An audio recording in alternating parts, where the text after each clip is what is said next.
بسم اللہ الرحمن الرحیم۔ پیارے احباب، آج کی اسلامی ویڈیو کے ساتھ آپ کی خدمت میں حاضر ہوں۔ بہت ہی خوبصورت واقعہ، خود بھی ویڈیو دیکھیں اور اپنے دوست احباب کے ساتھ شیئر بھی ضرور کریں۔ ایک عابد شخص اور حضرت ابو طالب علیہ السلام کا ایمان افروز واقعہ۔ شیخ مفید بوی بیان کرتے ہیں، یمن میں ایک زاہد رہتا تھا جو ہر وقت عبادت اور ریاضت میں مشغول رہتا تھا۔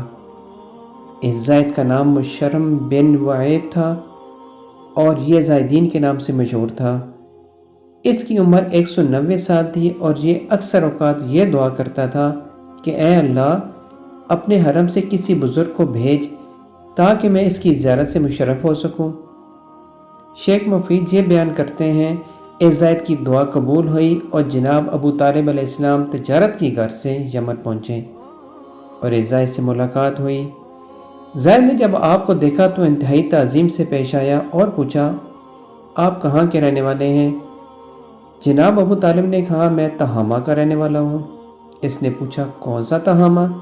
جناب ابو طالب نے جواب دیا کہ مکہ مکرمہ۔ زاہد نے پوچھا کہ تمہارا تعلق کس قبیلے سے ہے؟ جناب ابو طالب علیہ السلام نے جواب دیا کہ میرا تعلق بنی ہاشم بن عبد مناف سے ہے۔ زاہد نے جب جناب ابو طالب کی بات سنی تو بے اختیار آگے بڑھ کر بوسہ لیا اور کہا، الحمدللہ، میری دعا قبول ہوئی اور مجھے حرمین شریفین کے خادم کی زیارت نصیب ہوئی۔ پھر زاہد نے آپ سے نام دریافت کیا تو آپ نے بتایا کہ میرا نام ابو طالب ہے۔ زاہد نے پوچھا کہ آپ کے والد کا کیا نام ہے؟ تو جناب ابو طالب نے بتایا، میرے والد کا نام عبد المطلب ہے۔ زاہد نے جب حضرت عبد المطلب کا نام سنا تو بے اختیار اس کے منہ سے نکلا، میں نے الہامی کتابوں میں پڑھا ہے کہ جناب عبد المطلب کے 2 پوتے ہوں گے، جن میں سے ایک نبی ہوگا اور دوسرا ولی اللہ، اور ان کا جو پوتا نبی ہوگا اس کے والد کا نام عبداللہ ہوگا اور جو ولی ہوگا اس کے والد کا نام ابو طالب ہوگا۔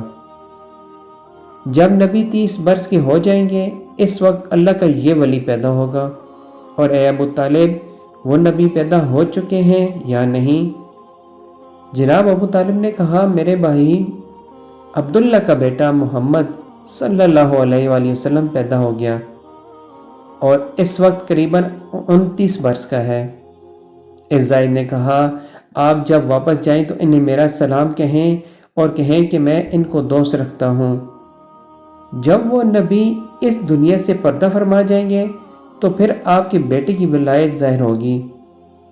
جناب ابو طالب علیہ السلام نے اس زاہد کی بات سن کر فرمایا کہ میں اس حقیقت کو کیسے جان سکتا ہوں؟ اس زاہد نے کہا، آپ وہ چیز چاہتے ہیں جس سے میری سچائی کا علم ہو؟ جناب ابو طالب نے ایک سوکھے درخت کی جانب اشارہ کرتے ہوئے فرمایا، مجھے اس درخت سے تازہ انار چاہیے۔ اس زاہد نے دعا کے لیے ہاتھ اٹھائے اور بارگاہ خداوندی میں عرض کیا کہ اے اللہ، میں نے نبی اور ولی کی تعریف کی، ان کے صدقے اے اللہ مجھے تازہ انار عطا فرما۔ چنانچہ دیکھتے ہی دیکھتے وہ درخت ہرا بھرا ہو گیا اور اس میں تازہ انار پک گئے۔ جناب ابو طالب نے وہ انار کھایا اور اس عابد کا شکریہ ادا کرتے ہوئے واپس مکہ مکرمہ روانہ ہوئے۔ شیخ مفید نے اس روایت کو مستند ذرائع سے روایت کیا ہے جس سے حضرت سیدنا علی علیہ السلام کی ولایت کی ان کی پیدائش سے پہلے پیشن گوئی کی گئی ہے۔ سبحان اللہ۔ دوستو، یقیناً یہ ایک سبق آموز ویڈیو ہے، ایمان افروز ویڈیو ہے، یقیناً آپ کو پسند آئی ہوگی۔ ہو سکے تو اپنے احباب کے ساتھ بھی ضرور شیئر کریں اور چینل کو بھی سبسکرائب کر لیں تاکہ اس طرح کی اور بھی ویڈیو آپ کو دیکھنے میں ملتی رہیں۔ جزاک اللہ خیرہ۔